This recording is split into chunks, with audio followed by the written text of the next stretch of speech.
I should be writing number 421. But I should be writing. I should be working on my craft. I should be writing.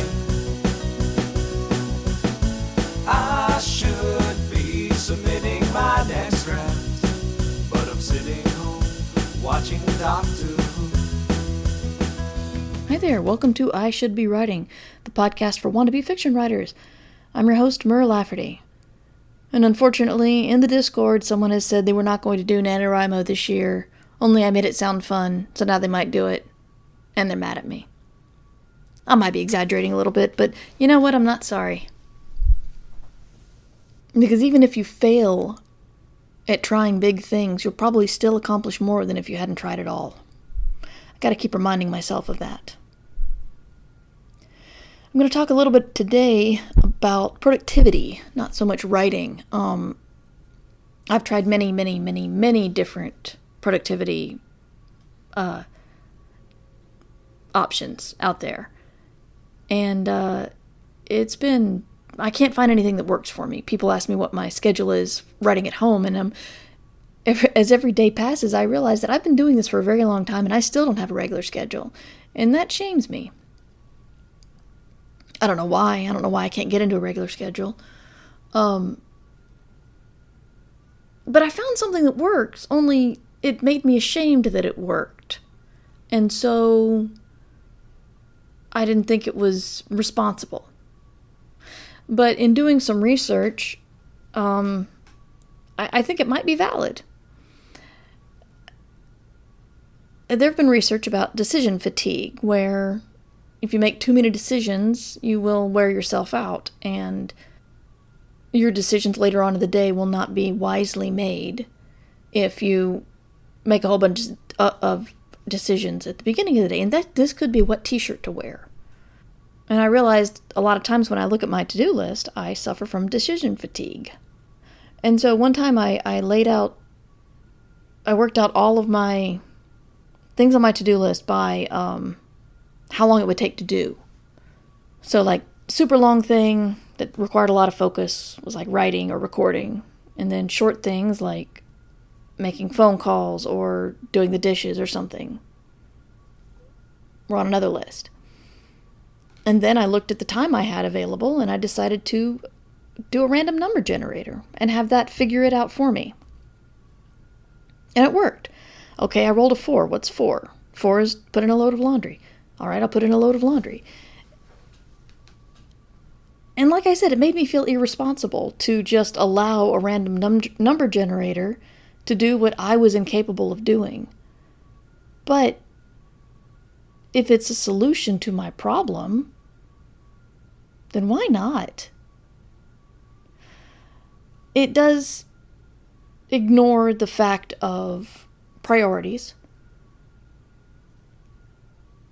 Today I numbered everything I had to do, but then I realized that I was late on recording something for somebody, and then I had to record this.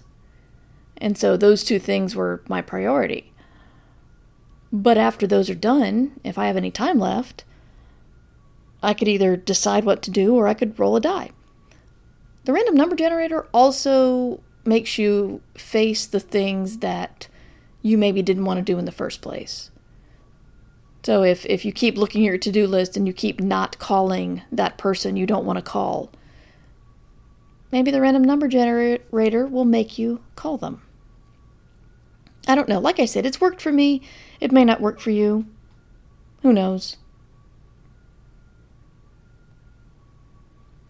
Will it work for writing? I don't know. Usually I think I need to think I'm going to sit down and write now. Sometimes my mind goes down the dark road of the self-loathing where everything you do is crap. And every once in a while I do judge myself for not being able to come up with a daily schedule. But you know, guys, this is why I tell you, don't wish for something like a sabbatical or retirement in order to start writing. Don't wish you had 8 hours a day to write.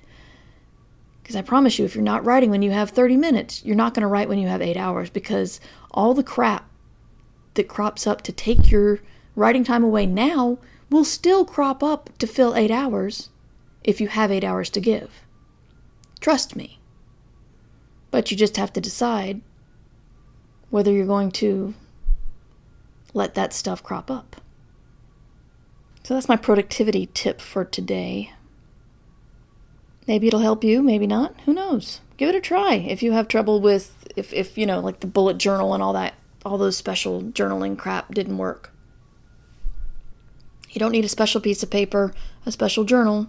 You just grab a sheet of paper, write down everything you want, assign a number, and then you don't even need a die. Just search for random number generator. There are tons of them online. Or get a die, because dice are fun. I want to welcome the new Patreon subscribers. Thank you for your support. And if you're considering supporting via Patreon, that's patreon.com/mightymur. The website is murverse.com. And if you want to contact me for writing questions for me to do another show, because I love show ideas, because I'm doing it more often now, which means I need more ideas. That's twitter.com/mightymur. On Instagram, I'm mightymur2. And mightymur@gmail.com. I think that's all the information I have to give you. I'll talk to you tomorrow. Until then, you should be writing. Remember, you can support the show at patreon.com/mightymur. I Should Be Writing theme music provided by John Anelio. You can find more about him at johnanelio.com. This podcast is distributed under a Creative Commons Attribution Share-alike license. The fact that Doctor Who is on TV